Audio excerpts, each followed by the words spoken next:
Hello and welcome to India Today. I am Sanjay Ponnappa, joined by co-hosts Maruti Acharya and Janani. Both are from different states. We are here to represent the diversity of cinemas in South India. We are going to be talking about everything that happened in cinema in 2024, starting with Malayalam cinema, which arguably had a lot of successes in the year when we compare it to the other industries in South India. With that, let's start the show. Welcome to the show, guys. How are you guys? The year has ended and cinemas have also ended Hi for the year. Sanjay. So this year was actually mixed bag for me personally. Like I watched a bunch of Tamil, Malayalam, and Telugu films, a few Kannada as well. But then for me, this year was a mixed bag. Like whatever films that I expected to do well didn't do well, and the ones that I had like least expectations surprised me as well. Um, so coming to Malayalam industry. This year, I would say truly belonged to Malayalam cinema because it just kept belting out one hit after another, right from Premalu, Manjummel Boys, Aavesham, and even if you take the recent Rifle Club, Marco, even though they are not in big numbers, they're still like solid with the reviews and all that. So I would suggest that this year was a milestone for Malayalam cinema. Um, and similarly, the big budget films where it starred Nivin Pauly, whether it's Malayali from India or Malakote Valiban, Burrows, these are all some of the most expected films. With Malayali from India, they expected Nivin Pauly to actually have a good comeback. But then sadly, all these films did not find its audience and then failed to actually like rake in numbers at the box office level as well. Okay, Maruti, what do you think? How was the year for you overall? Start. Overall, this year was definitely a very unexpected year. That is from all the industries. Take Telugu, Tamil, Kannada, especially Malayalam for me, because Malayalam cinema, I have been personally rooting because I'll give you a small example about Jallikattu, how in PVR, when I was in Hyderabad back then, it had a very limited release and like what, 2 days or 3 days, but it was talked about and cinephiles are talking about the movie, so we wanted the movie to be released. So a lot of times with Malayalam movies, that is what happens. So this year, I am really happy because Malayalam movies not just success, it also got the reach. Not just in Kerala, people outside Kerala also got access to watch Malayalam cinema in theaters, and that reflected on numbers also, which gave hope to industry. So in that sense, I think it has been really good to Malayalam cinema. Also, another thing to notice in Malayalam cinema is that how all the biggest hitters were all small budget films. Even if you take the likes of Aavesham, considerably a little more than the usual Malayalam films, but still, if you consider overall in Indian cinema, all these films are something that has a very small budget and yet managed to hit big. So, what's your take on this, Janani? True, like all the small budget films, let it be like Parvati and Urvashi's ullozhukku, or there's this Malayalam anthology called Her. Even though it didn't have a theatrical release, all these films are all like rooted and then like made on a very concise budget. But then they went on to have strong content, which is why they have the reach as they have right now. And I feel this is also to do with the story and how they actually marketed it to reach out to the audience as well. Because films like ARM, which is Tovino Thomas's period film, like it was marketed as a pan India release, but then even though it had like many elements to like appreciate about, but then it did not have an overall. I mean, it did not come across as an overall entertainer, is what I felt. Same happened with Malakote Valiban and Burrows as well. Malakote Valiban was actually looked upon because it marked the first collaboration of Lijo Jose Pellicerri and Mohanlal. So it was one of the biggest entertainers that people expected to connect to, but then it actually reached out, but to a very niche audience and not to the entire mass audience as expected. Well, Maruti, what's your comments on this? The big budget movies that released this year were quite disappointing. I personally liked Malaikote Valiban. I really enjoyed the movie for the themes, what it is trying to do. Because in usual the pan India movies, especially when you take pan India, right, there is certain kind of template presentation. These are the tick boxes that the movie should satisfy. So Malaikote Valiban comes with a very unconventional point and a very psychologically hitting point that will make you think. And technically, visually stunning also, it has that packed theatrical experience.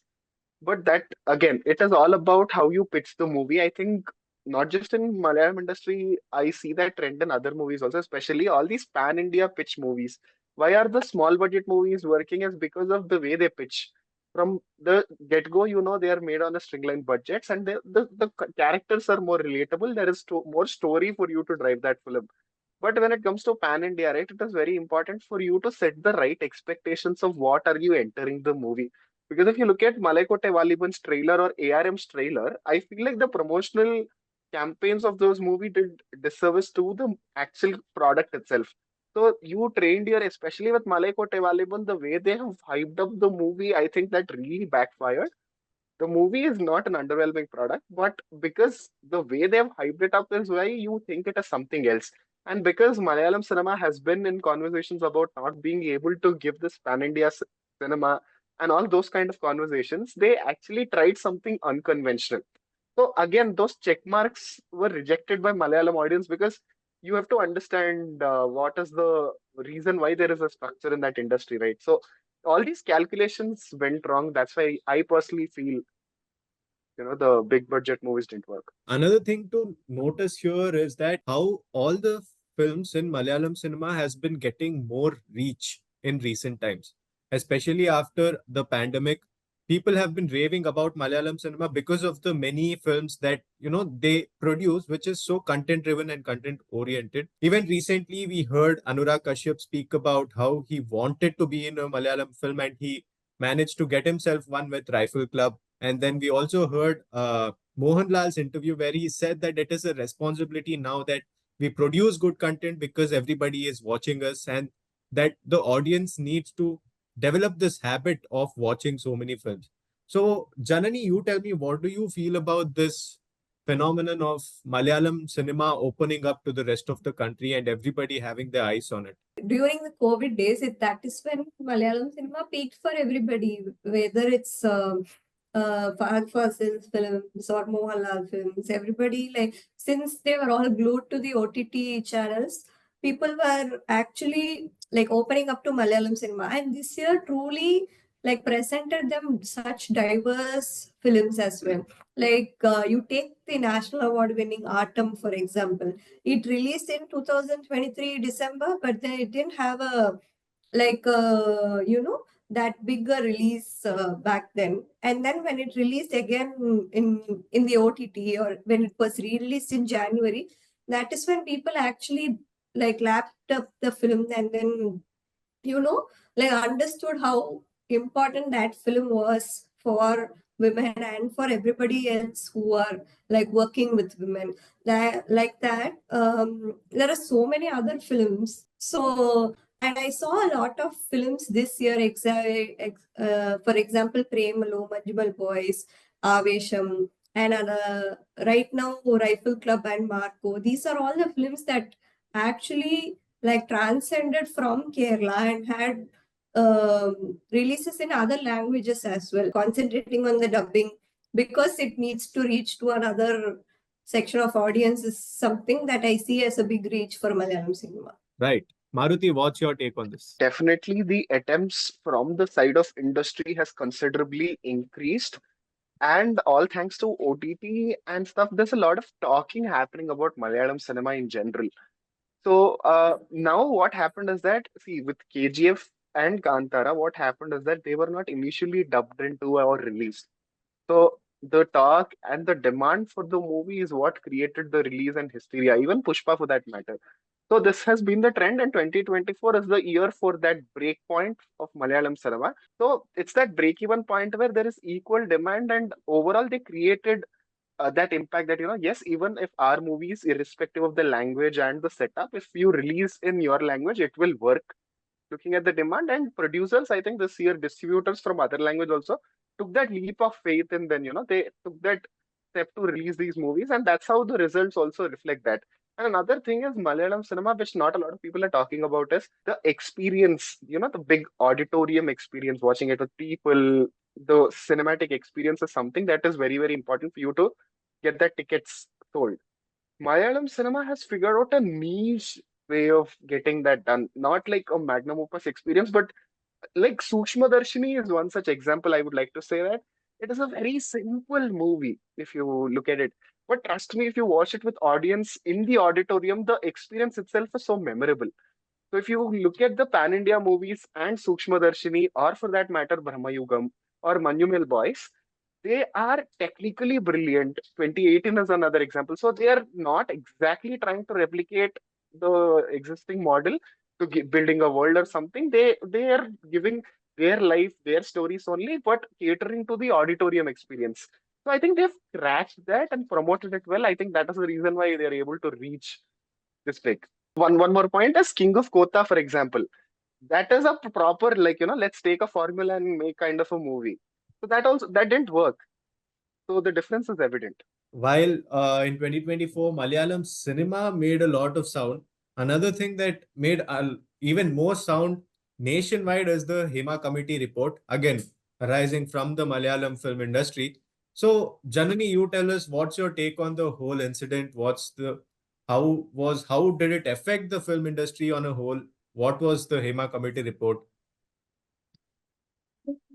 So I'm not sure how much effect it had on the industry, but then like in terms of films, but then it definitely should have and must have had an effect on how the industry is functioning from within. So this is a very welcoming change that I see in the industry, because people are actually coming out, especially women, they're coming out with their stories and then saying no to the exploitation anymore, because this committee report actually exposed the many cases of sexual abuse, sexual harassment, pay disparity, casting couch, and then lobbying. A lot of what we might not think of Malayalam cinema looking at just the content that is coming out. But then this came as a shocker to many who actually don't follow Malayalam cinema that closely. But then this is one of the reports that will propel people to actually bring certain regulations in how the industry is functioning from within. Right. Maruti, what's your take on this? I completely agree with whatever Janani has mentioned, because the implications of it are something that we have to see on ground level. How much of the report coming out and the conversations that happened are really impactful on ground level, because there are a lot of interviews where actor has also mentioned, when something like this happens, there are repercussions also. Like, going forward as one way, and sometimes it might take back also, because the structure is such. So that is yet to see. But again, every time there's something like that, the conversation is the most important thing.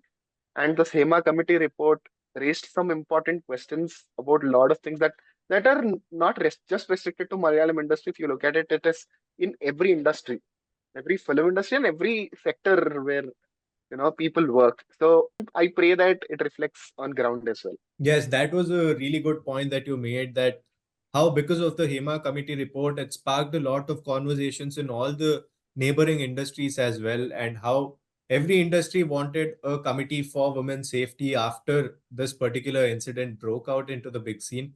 And that again is a good scene. It's a conversation that needs to happen everywhere, because safety has been a point of conversation over the years for the longest time, but then it hasn't really gotten any particular conclusion or solution till date. So this is something that is very important, and that was a great point to bring up.